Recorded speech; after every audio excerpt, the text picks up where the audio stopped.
Tony के पति के देहांत होने पर वो रोए जा रही थी। आसपास के पशु पक्षी उन्हें देख तो रहे थे पर कोई उनके पास नहीं आ रहा था। टोनी रोते हुए बोली, मेरे पति की बीमारी संक्रामक नहीं थी, कृपया उनके दाह संस्कार में मेरी मदद कीजिए। रोकर टोनी ने विनती की पर कोई भी उसकी मदद के लिए नहीं आया। तुम्हारे पति संक्रामक बीमारी से ही चल बसे हैं, हम उन्हें छुएंगे तो हमें भी बीमारी लग जाएगी। ये कहकर वहाँ खड़े पक्षी वापस लौट गए। टोनी के पास और कोई चारा नहीं था। उसने खुद ही बड़ी मुश्किल से अपने पति का दाह संस्कार किया और अपने बच्चे को लिए वहाँ से चली गई। वो बहुत दूर तक उड़ती रही और एक नई जगह पहुँची। वो जगह ऐसी थी जो किसी को न पता थी। वो एकदम नई जगह थी। तभी चीचू कौवा उसके पास आई।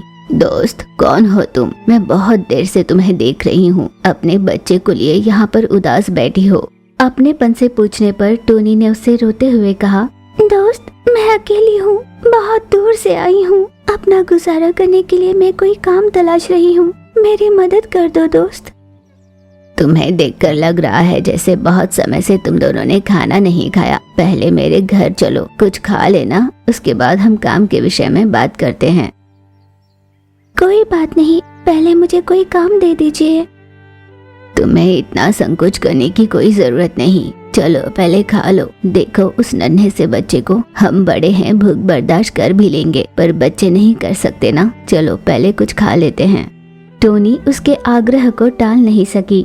फिर वे तीनों मिलकर चीचू कौवा के घर गए। तीनों ने पेट भर खाना खाया। टोनी ने अपने बच्चे को सुला दिया। फिर वे दोनों बात करने लगे। मैं तो हर दिन रेलवे स्टेशन पर जाकर बोझ उठाने का काम करती हूँ। अगर तुम भी ये काम करना चाहती हो तो कल से मेरे साथ चल सकती हो। पेट पालने के लिए कोई भी काम करने के लिए मैं तैयार हूँ, और साथ ही साथ कोई किराए का मकान भी होगा तो मुझे बता देना। इतनी मेहरबानी और कर देना दोस्त। ठीक है, यहाँ पास ही में मेरी सहेली रहती है, तुम्हें किराए भी देने की जरूरत नहीं पड़ेगी। टोनी ने इस बात पर हामी भरी। वो रात बीत जाती है। अगली सुबह चीचू कौवा टोनी को लिए लूसी के घर पहुंची। उसने टोनी की सारी बात उसे बताई। लूसी को टोनी पर बहुत दया आई। दोस्त, तुम अपने बच्चे के साथ इस घर में खुशी से रह सकती हो। टोनी इस बात से बहुत खुश हुई और टोनी ने उन दोनों का बहुत आभार माना। दिन गुजर रहे थे। टोनी हर दिन अपने बच्चे को साथ लिए रेलवे स्टेशन जाती। स्टेशन पर आने वाले पक्षियों का सामान उठाकर खूब मेहनत कर वो अपना घर चला रही थी। इस तरह हर दिन बहुत मेहनत कर कमाए हुए उन पैसों से अपनी जीवन की नैया पार कर रही थी। टोनी के दर्द को देखकर लूसी कबूतर बहुत दुखी हो रही थी। उसने एक दिन चीचू कौवा से कहा, दोस्त, टोनी कितनी तकलीफें झेल रही है, ये हम देख ही रहे हैं। बच्चे को अपने कंधे पर बिठाकर इतना बोझ उठाना कोई छोटी बात नहीं, पर हम देखकर भी उसकी मदद नहीं कर पा रहे हैं। उसके लिए क्या करें मेरी समझ में नहीं आता। इस तरह वे दोनों टोनी के बारे में बात कर रहे थे। कुछ दिन यूं ही बीते। लगातार किए मेहनत के बाद उसने जो पैसे कमाए थे, उन पैसों से टोनी ने अपना सुंदर सा घर बना लिया था। आज वो एक अच्छे मकाम पर पहुंच गई थी। कुछ दिनों के बाद मही नाम की एक चील अपने पति के साथ उसी जगह रहने के लिए आई। वे दोनों भी सब में घुल मिल गए थे। और कुछ दिनों के बीत जाने के बाद वहाँ पर एक तोता अपने पति के साथ आई। उसका घर बनकर तैयार हो चुका था। उसने सभी पक्षियों को खाने पर घर बुलाया, पर सिवाय टोनी के। मही चील, चीचू कौवा और लूसी कबूतर सभी तोता के घर जाने के लिए तैयार हुए। उन सब ने देखा कि टोनी अपने बच्चे को लिए उसी समय काम के लिए निकल रही थी। दोस्त, आज हम सबको छोटू तोता के यहाँ खाने पर बुलाया है ना उसने? क्या उसने तुम्हें न्योता नहीं दिया? नहीं दोस्त, मुझे कोई न्योता नहीं मिला। हो सकता है तुम उस समय घर पर नहीं रही होगी, इसलिए तुम्हें पता नहीं चला। तुम हमारे साथ चलो। कोई बात नहीं दोस्त, ऐसा भी तो हो सकता है वो चाहती नहीं कि मैं आऊँ। कोई बात नहीं, मैं काम पर चलती हूँ। नहीं दोस्त, मुझे नहीं लगता ऐसा कुछ होगा। हम भी तो उसके लिए नए ही हैं। चलो, कुछ गलतफहमी हुई होगी।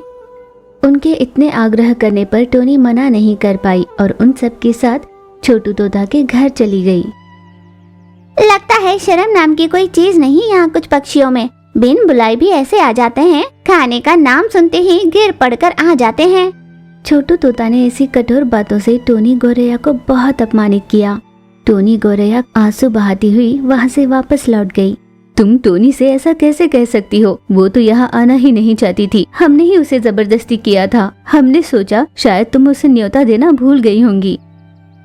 मैं उसे न्योता देना नहीं भूली, वो मजदूरी का काम करने वाली, उसे भला मैं कैसे बुलाती? और यहाँ जो भी है वो सभी उच्च स्तर पर काम करने वाले हैं, तभी मैंने उन्हें न्योता दिया है। चीचू कौवा को बहुत गुस्सा आया। देखो, एक समय था जब मैं भी वही काम किया करती थी।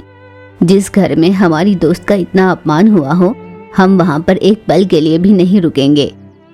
वो अपनी जिम्मेदारियों को पूरा करने के लिए कितनी मेहनत करती है, हम जानते हैं। हम तुम्हारे घर खाने की आस में नहीं आए हैं। वे सभी निराश होकर वहाँ से लौट जाते हैं और सीधे टोनी के पास जाते हैं।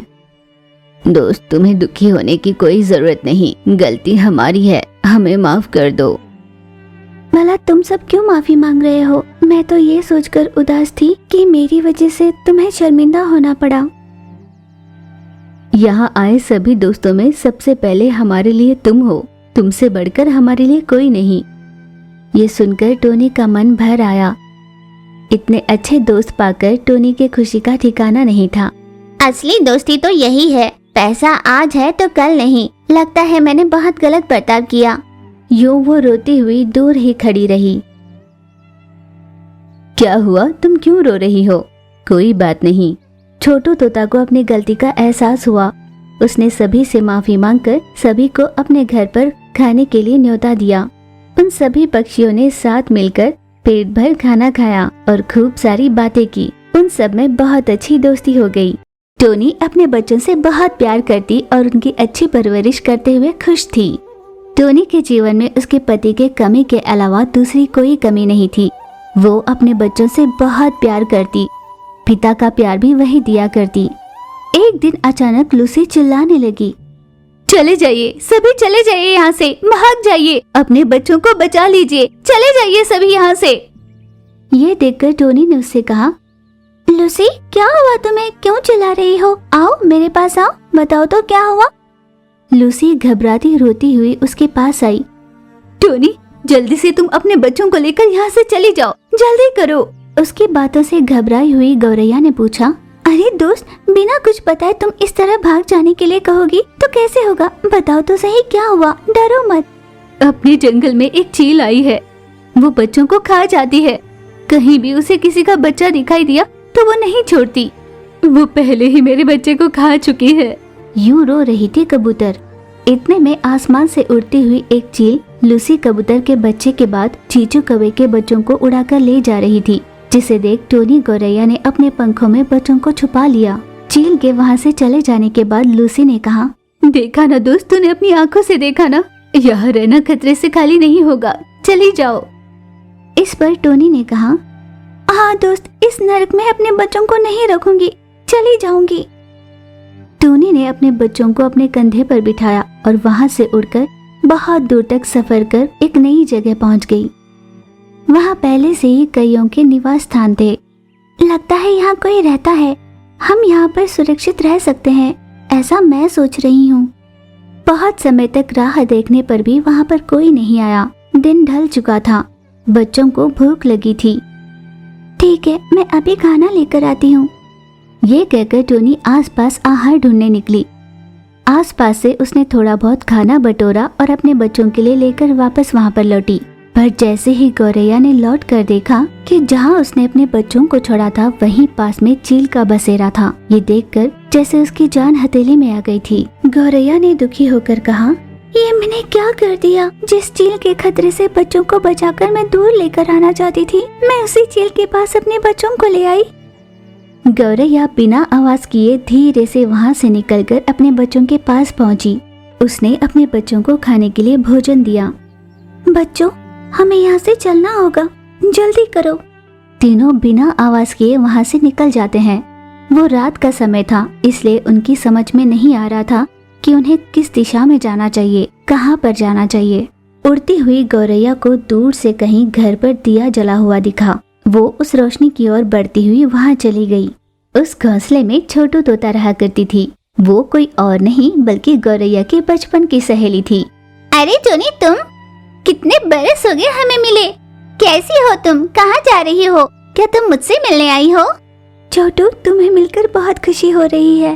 टोनी ने भरे मन से अपनी सहेली को सारी बात बताई। कोई बात नहीं दोस्त, चिंता मत करो, तुम यहाँ पर आराम से रह सकती हो। छोटू तोता की उदारता पर गौरी बहुत खुश हुई। अपने बच्चों को वहीं पर आराम करने के लिए कहा। बच्चे उसके घोंसले में आराम करने लगे। छोटू तोता और गौरैया कुछ देर यूं ही बात करते रहे। दोस्त, तुम अचानक कहाँ चली गई थी? तुम्हारी राह देखते देखते तुम्हारे माँ बाबूजी ने खाना पीना छोड़ दिया और आखिरकार उन्होंने दम तोड़ दिया। गौरैया से ये बात जानकर छोटू तोता ने कहा, तुम ये क्या कह रही हो दोस्त? क्या सच में मेरे माँ बाबूजी जिंदा नहीं है? मैंने प्रेम विवाह के चलते अपने माँ बाबूजी को ठुकरा दिया और उन्हें छोड़कर यहाँ आ गई। पर शादी के बाद मेरा एक भी दिन खुशी से नहीं बीता मेरी दोस्त। लगता है माँ बाबूजी का दिल दुखाने की मुझे सजा मिली है।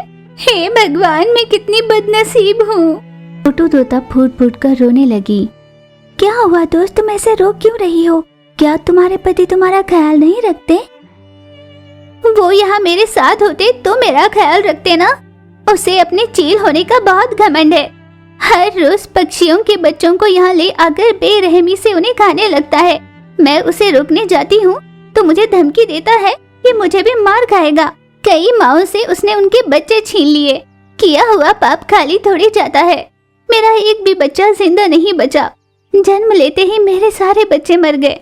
हम दोनों की एक पल के लिए भी नहीं बनती। बहुत झगड़े होते हैं, इसीलिए उनसे दूर होकर मैं यहाँ अकेली शांति से जी रही हूँ। मैंने अपने माँ बाबूजी की बात नहीं मानी ना, इसलिए मुझे उसकी सजा मिली है। यूं उन दोनों ने उस रात अपने सुख दुख एक दूसरे से बांट लिए। यूं कुछ दिन बीते। वे सभी एक साथ उसी घोंसले में रहने लगे। हर रोज की तरह बच्चों को सावधानियां बताकर वे दोनों आहार की तलाश में बाहर निकल पड़े। पर कुछ समय बाद उस घोंसले पर चील आ गया। वो वहाँ पर छोटू के लिए आया था, पर गौरैया के बच्चों को देखकर उसने पूछा, कौन हो तुम लोग और यहाँ तुम्हें कौन ले आया? बच्चों ने घबराते हुए कहा, हम यहाँ पर अपनी माँ के साथ आए हैं। गौरैया के बच्चों को देखकर चील से रहा नहीं जा रहा था। उसके अंदर उन्हें खाने की लालसा जाग उठी। उसके मुंह में पानी आ रहा था। इतना अच्छा मौका मेरे आंखों के सामने ही जब हो तो भला मैं इन्हें क्यों छोड़ूं? एक एक कर इन दोनों को गटक जाऊंगा। चील ने तुरंत एक बच्चे को अपने मुंह में लेकर गटकने की कोशिश की। ठीक उसी समय माँ गौरैया वहाँ आई और चील के पेट में छुरा भोंक दिया। चील ने तुरंत अपने मुंह में रहे बच्चे को छोड़ दिया। अपने बच्चे को जिंदा बचाने के लिए टोनी के पास और कोई रास्ता नहीं था। चील ने वहीं पर दम तोड़ दिया। तभी छोटू तोता वहाँ पर पहुँची।